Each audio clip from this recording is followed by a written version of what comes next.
Bone, joint, and muscle injuries, they can happen without warning. That's why UPMC Orthopedic Care provides convenient walk-in access at our injury clinics throughout the region. No appointments are needed, just walk in for expert evaluation and exceptional care by our team of orthopedic specialists. Clinics are located in Carlisle, Lidditz, Harrisburg, and Enola. For directions and hours or to learn more, visit upmc.com/injuryclinic.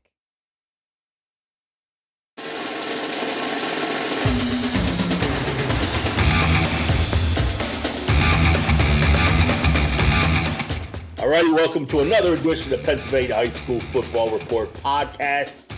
We have reached a snowman time, week 8 of the regular season on the gridiron. A great time to be looking back a little bit and obviously looking ahead to the postseason. Of course, there's always lots and lots to talk about. Eric Epler of PennLive and the Patriot News, longtime colleague, sharp dresser, and invaluable alumni of your undefeated Pitt Panthers. Yeah. Dan Sostek, how you doing, my man? Yeah, pretty good. You mentioned that was a big. We don't have to talk about how I spent my Sunday with Evan Whedon at the sports bar. I was commiserating about our Patriots losing another awful, unwatchable ball game. But the football gods have granted me my college football alma mater actually fielded. I'm not because we have a Penn State podcast, so I'm not going to call them the best college football team in the state of Pennsylvania, but I think we're a solid number 2. First 5-0 Pitt football team of my lifetime. Actually, the last time was 1991 with Paul Hackett. So, whose son is the Jets offense coordinator, by the way. And on that staff was Mike McCarthy, Marvin Lewis, and John Gruden, all assistants on that squad. So that's how long ago a Pitt football team was 5-0. And I believe the new quarterback, the kid from Bama, Eli Holstein, first Pitt quarterback to win his first 5 starts since a little old quarterback from Central Catholic High School named Daniel Marino. Dan Marino, yes. Yeah, so fun times in Oakland, not fun times in Foxborough. So Holstein's fun to watch. Yeah, he's an NFL player. Like, you can tell he was the top 30 recruit or whatever. And we've been talking about the portal a lot on this podcast. The portal taketh away, but also does giveth, stuff like that. Yes. Where guys who can't get on the field at Bama end up at the University of Pittsburgh and kind of show their mettle.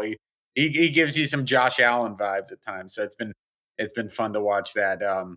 Throwing to District 3's Kenny Johnson. Got some District 3 talent on Pitt too. Kenny Johnson, Brandon George, leading the linebacking core from Berks Catholic, and Jules Goff will get in there eventually too, they said. So is this 6th or 7th year for Brandon George? I think I think they said they call him the grandpa. So yeah. I think it's year 6. So he'll probably find his way to an NFL team somehow because he's just one of those savvy he's huge as a linebacker. So yes, absolutely. Well, between Bama and Pitt, only one of those teams is unbeaten, buddy. Yeah, that was you revel in it. Yeah, how about those Commodores, huh? How about those Commodores? Yeah. Absolutely. Yeah. My weekend was a little. First of all, why don't I get invited to this Sunday extravaganzas with you and Evan? We think that inviting people to watch the Patriots is not a invite; it's a sentence. It's a prison sentence to watch one of the worst football games you have seen all year. It's literally just sitting there going like, "What is what?" I genuinely think their football games right now are lower quality than the Mid-Penn football we cover. So, yeah. But you're welcome. I think we take over. I'm not going to say where we watch, but you can probably figure it out. There aren't that many places with DirecTV. So nice. Well, I'm currently dealing with a small item that's holding a big item in Rehoboth Beach. That's all I'm going to say. But everything is all right on this end. I'm ready to talk football with you over the next 30 minutes or so. Dan, let's do a quick loop around the games and teams that we covered over the weekend. Obviously, all the Mid-Penn games in week 7 were Friday night. We like those kind of schedules. Although I do fancy a good Thursday matchup. I would much rather do Thursday games than Saturday games. Yeah, Saturdays, it kind of feels like there's not a ton of attention on your games either. It's like everyone's watching college football. You're kind of especially when it's a nice day out. When it's a rainy, dreary Saturday, it's like whatever. What else am I going to be doing today? But when Yeah. it's nice out, the sun's out, and you see everyone at the breweries, everything, that can get a little tough. But Exactly. So I got a second look at Upper Dolphin on Friday at Seabrook Park, and it was really a Caleb Snyder show for the Trojans. Not surprising, obviously, he's been the bell cow for them all season long. But it's been a while since I was on the sideline for such a big number, and that number was a rushing total for UD senior. How does 44 carries for 337 yards and 4 tutties sound to you? that I would have I think that would have single handedly won some fantasy matchups this week. I believe it. Yeah, it's not the most surprising thing just because you kind of know how physical of a runner that kid is. And Right. Camp Hill, they that defense tries its darndest to be physical, right? But there's only so much you can do when you're kind of lacking the size they lack. They lack, and I'll tell you one thing. It's Noah Doy, who talk about a little later in his podcast. He probably tried his as hard as he could to bring down Caleb Snyder, but that's a 5'8" kid going against the defensive end, and Yeah, it's Snyder's not small. I mean, Snyder's, I don't know, he's probably 5'10", 5'11". yeah. But He plays defensive end too, right? yes. He's kind of used to that physicality, and tough matchup for a Camp Hill team that I think is, they've been kind of banged up a little bit. I know they have some guys playing banged up, and but when you get 300 put on you, that's never going to be. I don't think anyone's making excuses on that side. I think they know they got to be better than. No, and it was obviously, Drew Branstad had returned from an ankle injury. He was out he missed, I guess, a game and a half, it would have been, or a game and a quarter with an ankle injury. He had a little bit of support on that wrapped up ankle, but looked fine, and obviously kept him in it with 3 TD passes. It was a good game to watch. It was a fun game to watch, but obviously, Snyder had so much success over the left side too. But I mentioned the lineman in the game story. About really how they sort of just checked off that side, and really Snyder was, you don't see that a lot when obviously he's kind of like right hand dominated, right, but Snyder had a huge chunk of his yards on that left side. Big win for Upper Dolphin overall because hey, Camp Hill is still ahead of them in the District 3 2A power rankings, but beating a team ahead of you is always nice, gives you a big boost of confidence down the stretch. And it's pretty much 2A is pretty much locked in. I mean, it would have to take a miracle. Newport would have to win a couple games here down the stretch, probably all 3, to even remotely have a chance. So the math really doesn't work in their favor, even if that happens. So I think 1 through 4 are pretty much set. It's just a matter of where they finish in those spots. So that's going to be a fun. You got Steel High topping it, Lancaster Catholic at 2, and then Camp Hill 3, Upper Dolphin 4. Those are 2 fun semifinals looking ahead down the road. But obviously, we have some more regular season to go. But 30-21, Upper Dolphin win over Camp Hill. Good spot for the Trojans. Who did you see? I was at McDevitt, Cumberland Valley. It was a game that, McDevitt kind of controlled the whole game. It wasn't the cleanest offensive performance from Bishop McDevitt in the win. I think they would admit it too. Cumberland Valley's defense is tough. It's not the flashiest defense in the world. Right. It's a very bend but don't break defense too. I think McDevitt had close to 20 first downs. I think they scored. I think it was final score was 30-8 or something around that. That's right. But it did feel a little like McDevitt was getting the first downs, but they couldn't. They had trouble finishing drives. There's a red zone pick. One of their touchdowns is kind of a long touchdown that Dominic Diaz kind of snagged from a couple defenders. But I think the real takeaway from the game was a real huge kind of big bounce back defensive performance after, let's face it, a disappointing defensive performance last week against Altoona. Right. That I think if I'm correct, Altoona had scored 1 touchdown against a mid-pen opponent all year, and then scored 3 against Bishop McDevitt. It was a huge defensive game. Lucas Lawler, who has been playing injured all year, which is kind of why his sack numbers have been down. They weren't down on Friday night, 3 sacks for the kid. But I think the big takeaway for me, and I'll be writing about him a little later in the week, is Maurice Barnes. We all know that he's been playing running back a lot. And again, because I know it's kind of a point of contention, he's a very good running back. Splits the carries with Nazir Jones-Davis. But the performance he had on defense just shows why he is so sought after at the next level. Had 2 sacks, had an interception. But I think what was so important about that game was that in the second half, they kind of moved him off his traditional, downfield linebacker spot, and they were lining him up at edge rusher, going against Tyler Merrill, freeing up Lucas Lawler to go up against Cumberland Valley's right tackle.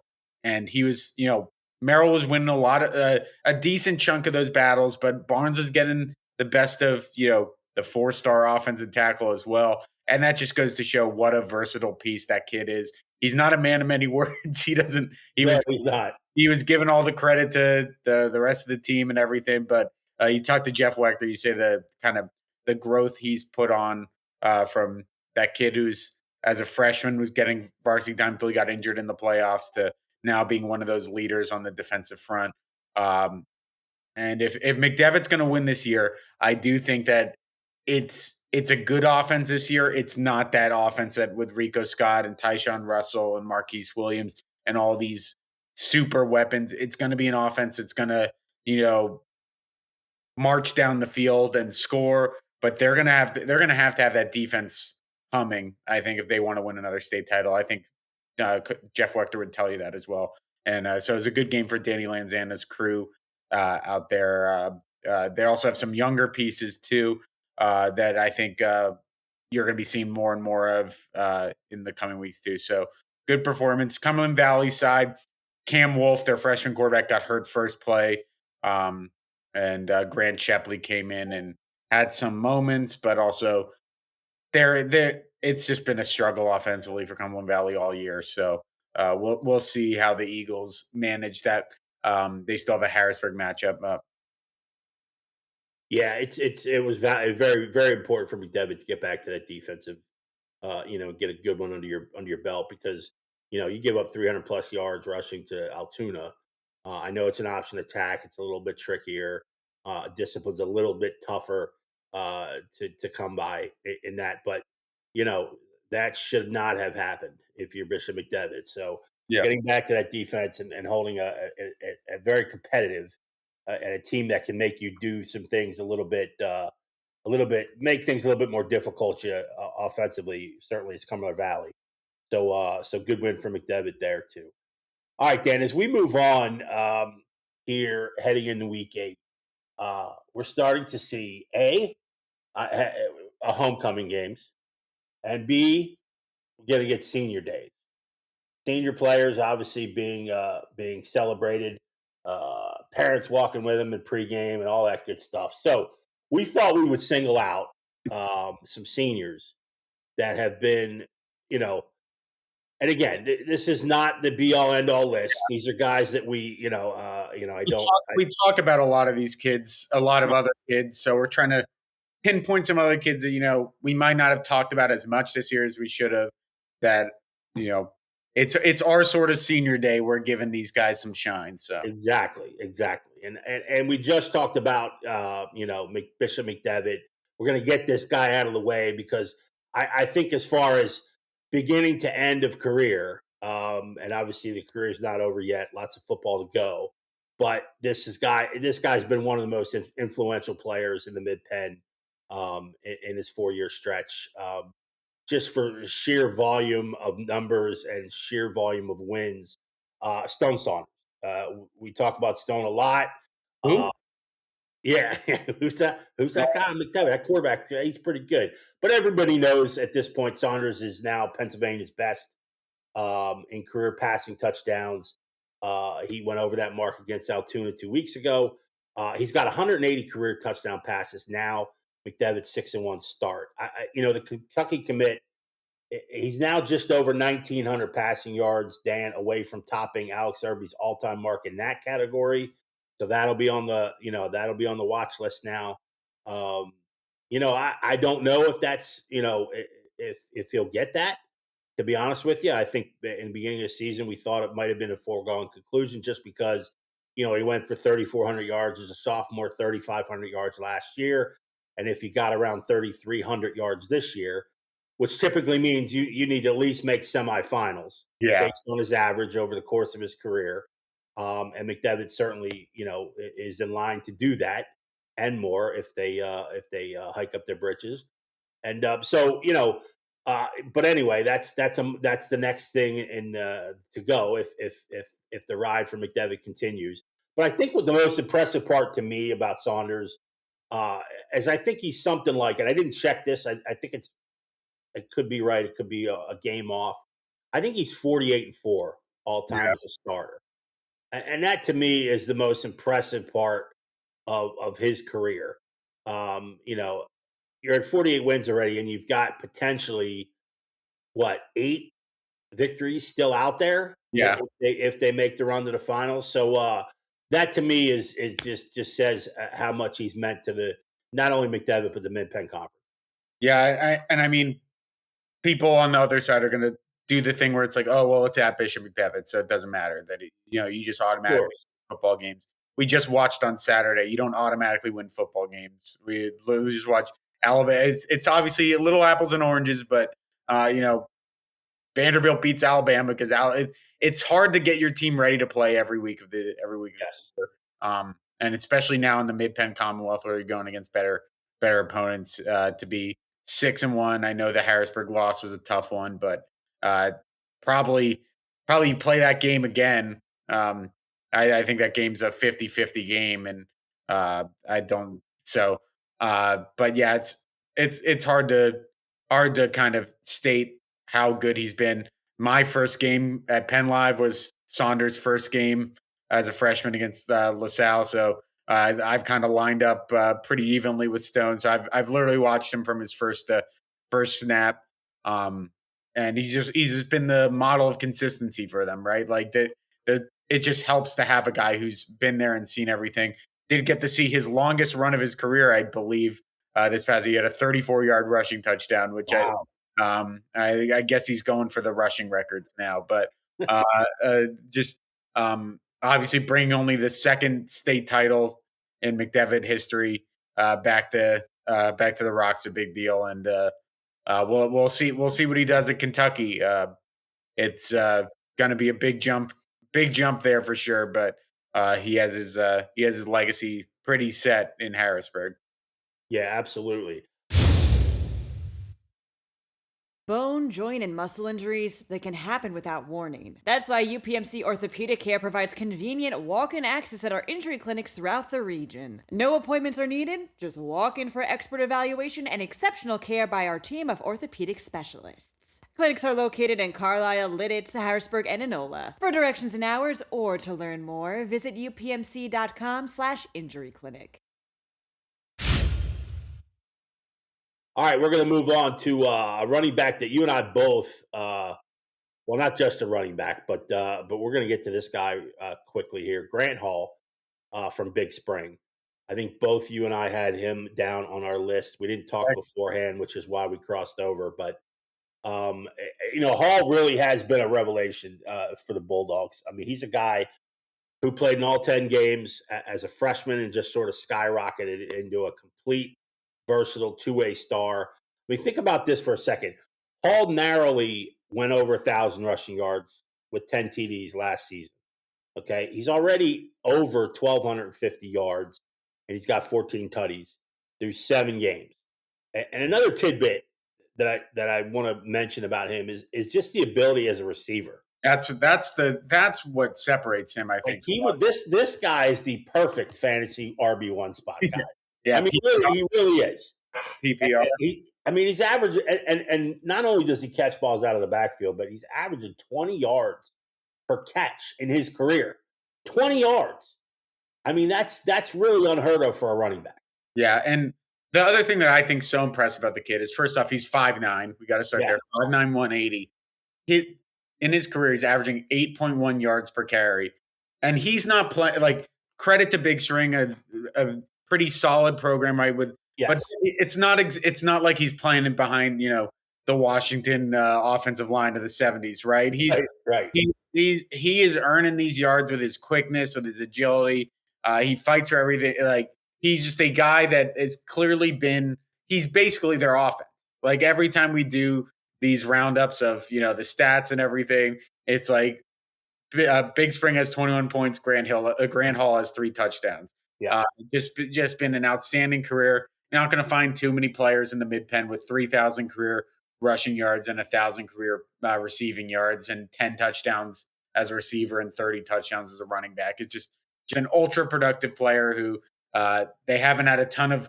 It's because they're never at the top of the standings or things like that, and you can kind of miss these guys.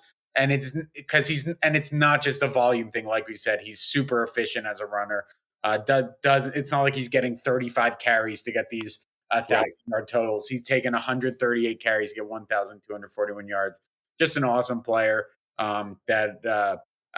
Big Spring's gonna take. I think it's gonna take multiple players to replace Grant Hall next year. Yeah, and even though and like I said, I've been around this game for a long time, mid-pen a long time, and I can't recall. And we've had some pretty good running backs come shuffle through the mid-pen in my time. And I can't recall a guy with 3 200 yards rushing games in a row. No. I can't recall it. And I can't recall it for Musa Smith. I can't recall it for Shady. I can't, all these guys that were unbelievable.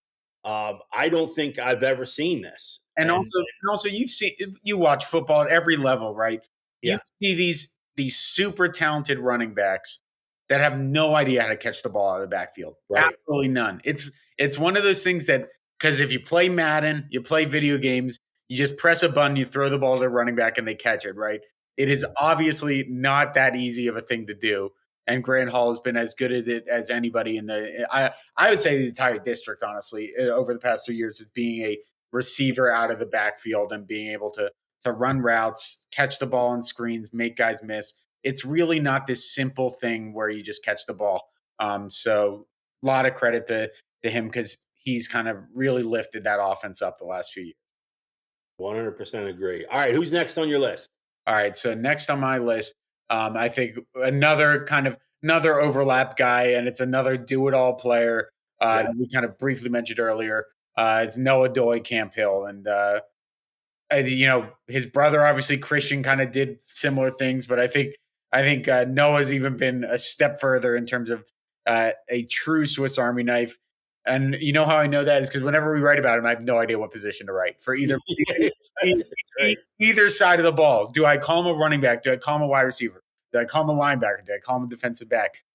You just put football player, like baseball player, wrestler. Sure, he might sneak in and play some point guard for the Lions this year.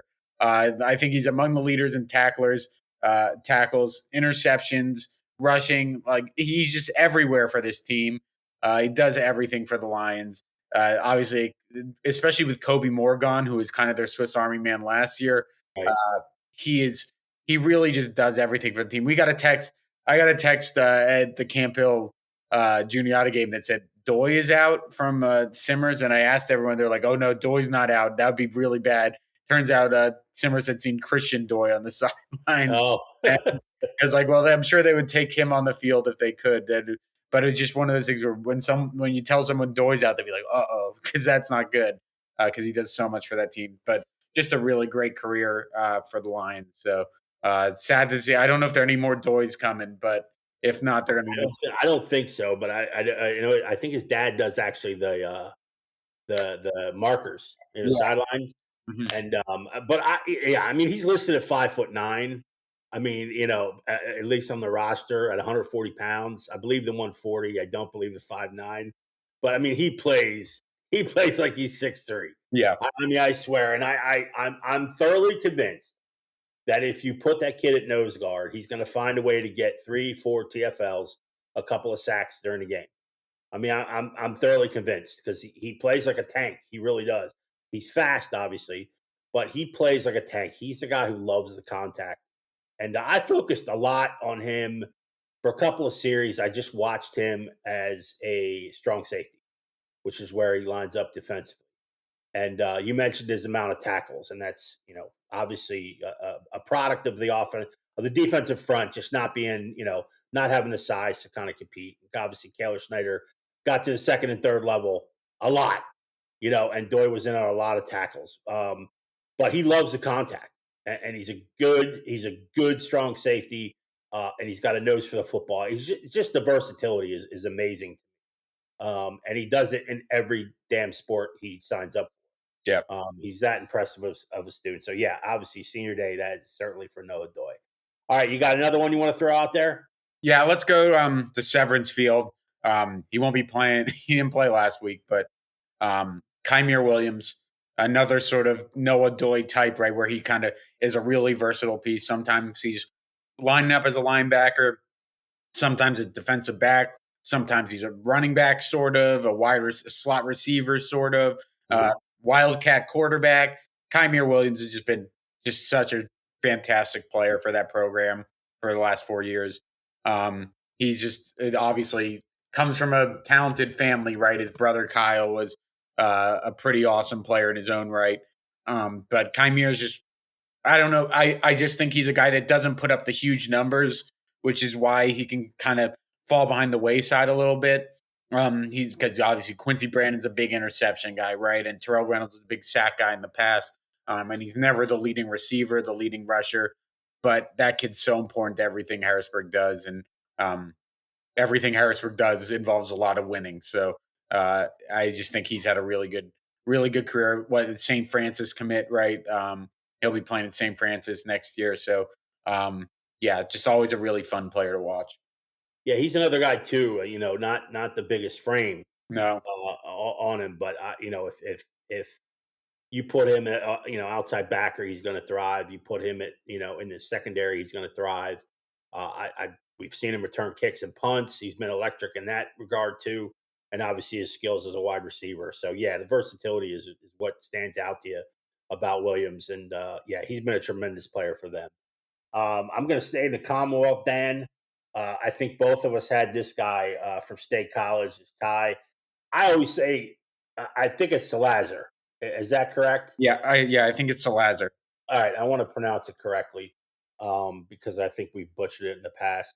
But this week against CD East, which is a monster game, obviously in the Commonwealth Division, this will be Salazar's 30th game in uniform, and he's collected 135 receptions at wideout, nearly 2,500 receiving yards in his career. He's got 24 touchdowns too.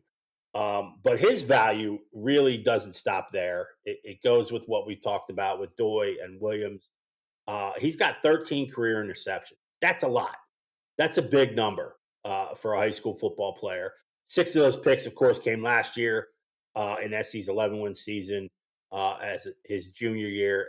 And it's typical to see one or two of these guys on championship caliber teams. I mean, the guys you can just put anywhere, pure gamers, and that's exactly what this guy is. And he's been tremendous for State College. He's been the glue there really over the past 3 years. All state kid, and just been tremendous. And I don't think he gets. I mean, I think we credit him a lot for the success of State College, and rightly so. But I think maybe around the mid pen, he's a guy that you might not game plan against, and then boom, he burns you. Yeah. So I really like him. I think he's a tremendous talent, and obviously, like I said, the glue for that little Lions. Yeah, I know he's got the preferred walk-on offer from Penn State. That I would not shock me if he was one of those guys that ends up, getting one of those videos where they get put on scholarship or whatever, because he's just been a big player his entire career at State College, right? He's just a guy that is a threat to either flip the field or be in the end zone in the blink of an eye. And those guys are so valuable at this level, especially when you're playing in the Commonwealth where every big play matters. And yeah, just been a super fun player to watch on both sides of the ball. All right, let's hit a couple more for senior day. Who do you got? Let's just go Jacob Ness, Trinity. Just a tackle machine at linebacker for them over the last few years. Does everything. And then last couple of weeks with Christian Joy out has been showing off the running back skills.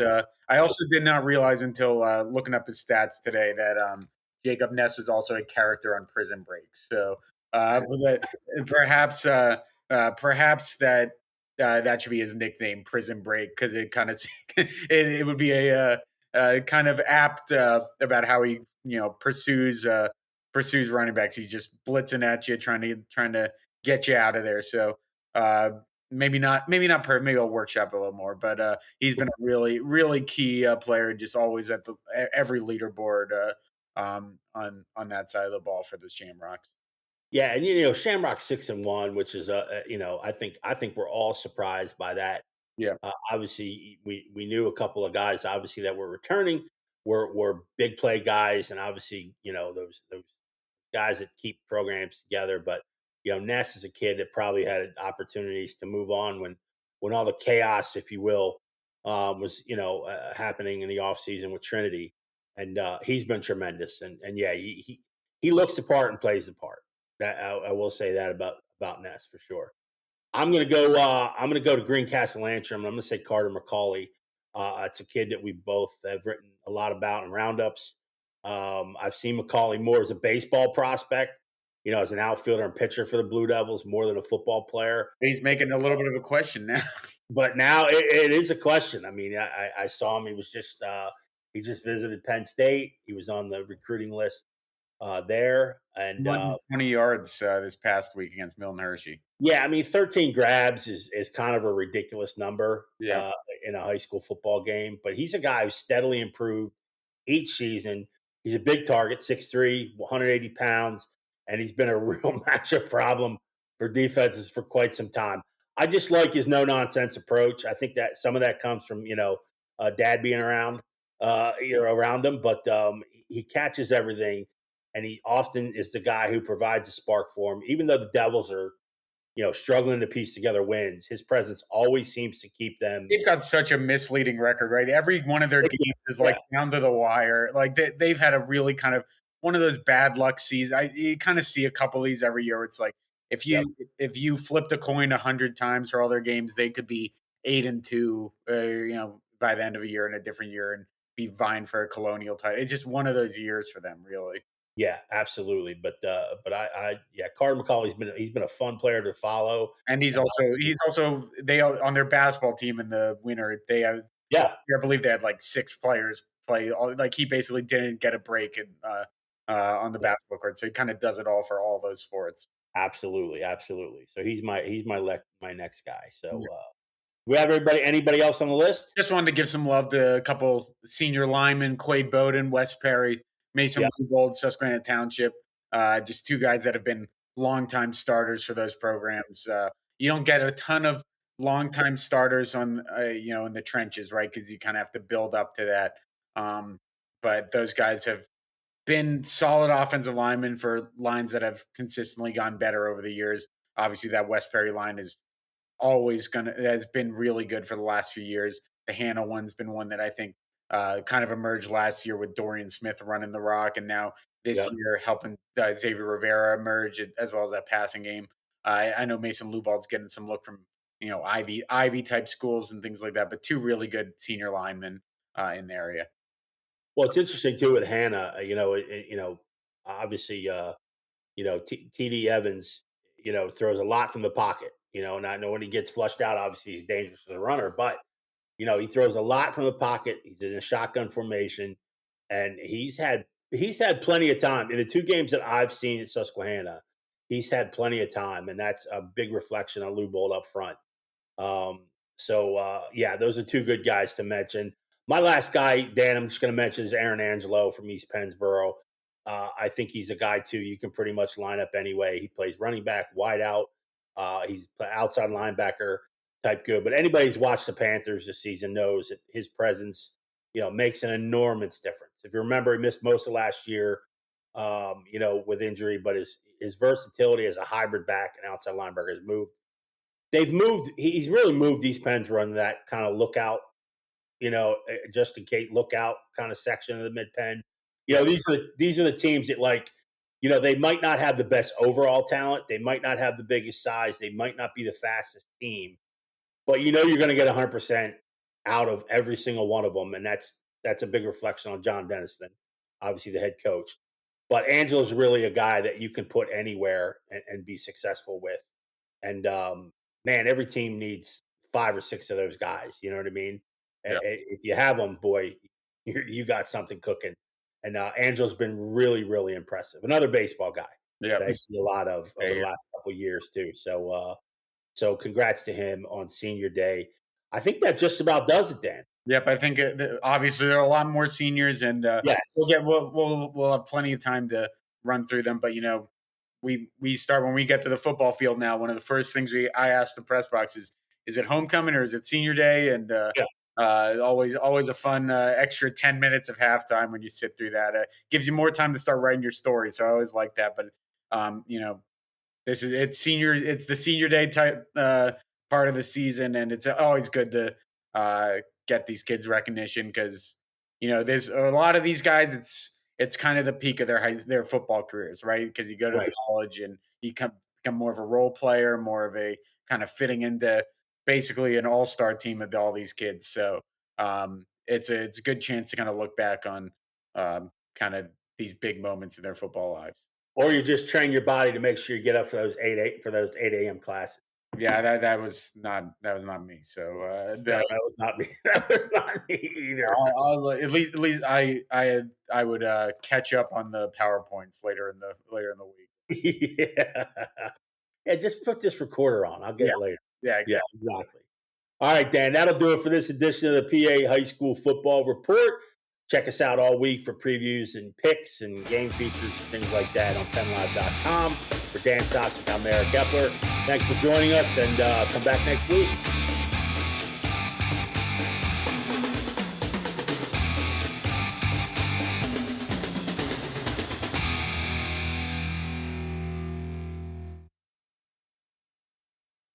Bone, joint, and muscle injuries, they can happen without warning. That's why UPMC Orthopedic Care provides convenient walk-in access at our injury clinics throughout the region. No appointments are needed, just walk in for expert evaluation and exceptional care by our team of orthopedic specialists. Clinics are located in Carlisle, Lidditz, Harrisburg, and Enola. For directions and hours or to learn more, visit upmc.com/injuryclinic.